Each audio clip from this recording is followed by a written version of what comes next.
State of Texas versus Katherine Welch. Ma'am, are you Katherine Welch? And Ms. Welch is here with her attorney, Mr. Gertz. State's attorney is present. Ms. Welch was previously in court, entered a plea of guilty to driving while intoxicated third or more, as well as a prior offense, which made it a second-degree felony offense. There was no agreement with regard to punishment. I have received the pre-sentence report, and has everyone had an opportunity to review that report?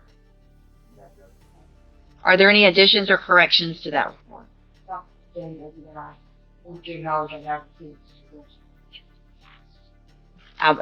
going to get to that too in just a second. Any additions or corrections?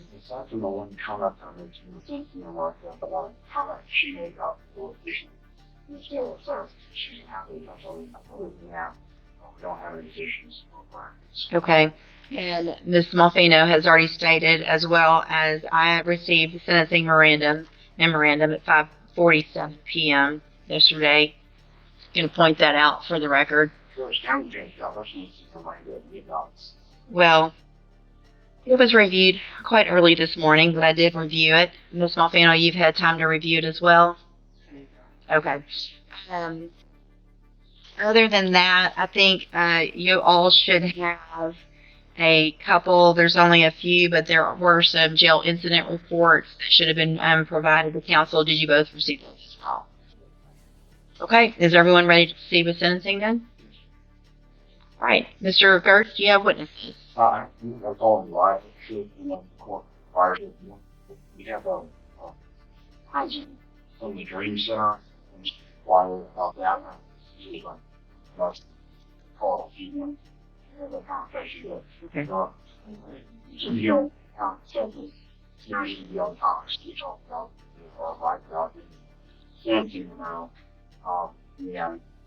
Just allowing both sides to realize we are both involved to whatever. Sure. We found as well. Right. And for the record, I'm aware of the Dream Center and their program and what they do. And so if I have any specific questions, if we get to something where I would need that, then I appreciate them being here and I'll ask them questions. Ms. Malfino, does the state have any witnesses? All right, then argument. Judge, I want to... Studio microphone VO, translation. They're asking for something big, and probably controversial. In a case where someone has this many DWIs, the request usually isn't, please don't send her to prison. Yet, here we are. I recognize the face for small lines. I have personally taken Katherine on over the last 3+ years. Almost 40. Say project with me. What I mean by that is I really want to put a chance for this person to do the things I asked her to do. At least get her opportunity to be here for you. That's well last. See the client by doing the evaluation simply go. While she was there, she started school with her counselors who were there to say some of the underlying issues that went wrong in school that her mental health and experience of her life. They told me that the court is aware of these are incredibly dramatic events. She had been harassed and never really addressed in the school. So those counselors recommended I reached out for her seeking outpatient program to address some of the trauma issues she's found. She went into that program, speed for this was you. And yeah, did everything we had to do. When I told her to go get run from catch, I told her to go interlock device, she did all of that. Those range, take that. Then it's successful. All of those pretty neat. I go to the council. She reached out kind of direct her police to try to figure out what she's doing next. She wants to commit herself to her sobriety. Mental health issues that she stems from the challenges she faces. Studio microphone VO, this is where the defense strategy becomes crystal clear. Humanize, humanize, humanize. Not a criminal, a survivor. Not danger to society, a story of recovery. But will years of trauma outweigh 10 dangerous decisions behind the wheel? As a young person. And she sometimes used to look at one side of the ledger, the rap sheet for the history of thinking about the farms versus what I unfortunately to really get down and understand for the human and see that all the progress she's made over that she's done. See what she's done well and all the problems that she's going to go through well. She's obviously very anxious about the kid, but we're looking for well to be able to present that. And I want to go down all the harm things. Address myself now. Suicide, so I'm not saying that this whole came out of her mouth. She was asked by one of the examiners of the situation before she felt she needed sleep. She said she didn't feel like she needed it, but she wasn't supposed to. I want to clarify what I say this here. What she would say, I think, is she did not need this detox without going into sleep. Because she continued to act because she needed health care. But in terms of going to a program specifically for currently using or currently substance, she's not looking the direction with the idea. She will do whatever you want, explaining what that common is. And so, a lot of times, you know, the judge, private rehabilitation programs will just reject the claim for 3+ years issues. And so they just want to check it all. So I can actually listen to you and this communication between probation officer and Katherine. But nonetheless, she's willing to do whatever for Jesus here. Additionally, you know, we've been in contact with her current parole officer.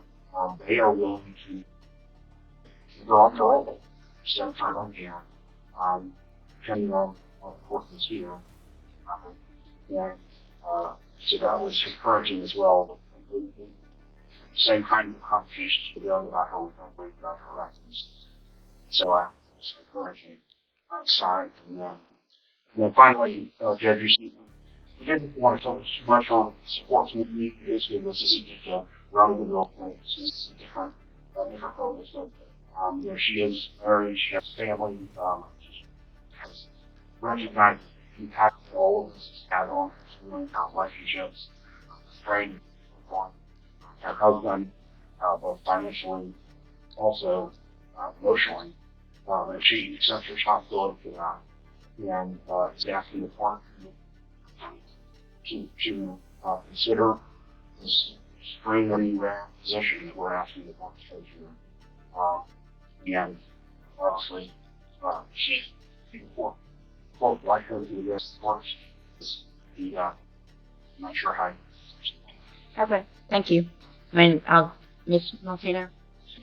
Judge, I'm not in the position of the court that scoring you take very seriously the comments the jurors technically more relevant and true.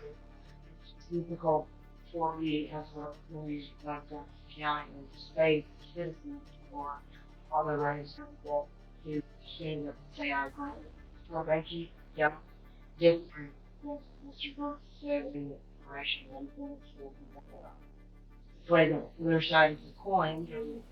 Jeff. Studio microphone VO, notice the shift? The prosecutor acknowledges the progress, but keeps the spotlight on public safety. After 9 chances already, can the court risk a 10th? The struggle here isn't compassion versus punishment, it's compassion versus preventing a potential tragedy. That she received the benefit of the doubt already by who wrote the Jules Down, that she could have been based on the level of fire. She would think who did constantly actually say, ignore all of those fires, actually they not. But obviously, we have seen that for multiple trips in injury have resulted in no change to the altering in these last 2 years. I do sympathize with Ms. Welch as an individual. Again, apart from the attorney, this attorney to say that I work with the punishment, the information that I don't, disagree with comments that Mrs. Gertz challenged for multiple conversations about this case under Ms. responsibility. I don't really know judge, and that's why before you that putting her in prison for 20 years and going to be out versus young sex probationary where she came into the family she's been doing the better off. Again, don't begin on what is that particular trouble safety and what's going on with you. So I deserve you for whatever you think is from the background of law. Right, thank you. Anything else? Toronto, I just want to say that past killed by drugs and alcohol was responsible. And I did not know very young when things happened in my life that that it could have been someone could have been treated some earlier if I had got help for my mental health. That after I received the DUI, that helped me get myself to a place that I could go into a treatment program and deal with some of those past traumas. In the past, I medicated and drank. Forget about the pain. To numb myself out. I didn't know how else to deal with that. So when I got on my mental health defense, I have bipolar, PTSD, and my mind back then was really chaotic. I could say after I had my mental health meds, was able to go through treatment at Santa Maria in Houston, and that place really saved my life. Did extensive. Studio microphone VO, this is Raw. She's explaining not what she's done, but why she did it. Trauma, addiction, mental illness, all layered into a life of self-medication. The question now, is remorse enough when the past repeatedly endangered lives? Daily treatment, trauma counselor, it was trauma, reformed community, and also I completed that. I worked in outpatient program, but I still lived on that facility. I went to the sex trafficking and recovery program, and I was in that for about 8 months. Where I got state funded through the counseling for trauma still. I just worked really hard in that. I had a job while I was in there. And then once that program was over, I moved to sober living facility in Oxford now. It's Spring. I worked in that. So I felt like I was strong enough to keep on with you what I needed. And I was in the complete program for a year. And I'm sorry, I'm very nervous today, but I know that my password is chronic demonstration. But the things that I had to deal with within myself from when I was a little girl, those are things that you don't go through. Even in their programs there that you don't talk about. you just don't. And, I'm asking you please do not, that's for the, I don't want to, I have moved forward in my life, and this year that I'm in jail, has given me, more time to think, that I'm definitely headed in the right direction. I'm a sponsor, I can get a therapist at home. I think moved all of my life as far as I could with my sobriety. I mean, I knew the start was out there. Yeah, I think I made some really good choices with my mid-county media friends. They helped me a lot. I am open to anything. I will abide by the rules. Do anything that's asked. And I think, so I know now that I'm responsible and thankful to care in my life. Thank you. So, Ms. Welch, Ms. Malfino probably said it yet, but I get this often. They don't envy my position, and this is Studio microphone VO, this is the moment everything pivots. Judges hate decisions like this, rehab success on one side, a decade-long DWI streak on the other. Every word here is weighing a single life against the safety of an entire community. the worst part of my job. I worked hard to get here, and it's my job. Part of my job, several things, and it's to look at, obviously defendants and giving chances and things like that, but it also is about making our community safe. And I have to look back. This is your 10th DWI. It's not your 5th. It's not your 8th. It's the 10th. And while I understand the trauma that you went through, you've been to safety 3 times. You've been given opportunities on probation where they were revoked. You've had opportunities while you were on parole to do what you have done now. And while I appreciate what you've done, and I think that's great, and my goal isn't to, to stop any improvement, but I can't, in my opinion, in good faith, go home tonight, look myself in the mirror, and say I gave somebody on their 10th DWI that your last sentence was for 15 years in prison. The one before that was for 10. The one before that, you've gone to another 10 years, back in 2009. I mean, this goes back to the 90s. You got a 10-year sentence in 2011. While you're on parole for that one, you get another one, so they give you 15 years, and you get out and you're on parole and you do it again. The fact is, we're just lucky that you haven't killed someone in our community 9 times over. Being given opportunities. I just can't do it. I'm going to find that you entered your plea of guilty freely and voluntarily. I'm going to find and your plea of true to the prior offense. I'm going to find sufficient evidence to find you guilty, and at this time find you guilty of driving while intoxicated. I'm going to sentence you to a term. Studio microphone VO, 18 years. Not the maximum, but far from leniency.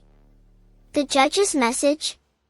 You had chances, so many chances, and we're lucky no one died. Justice isn't always triumphant. Sometimes, it just feels tragic.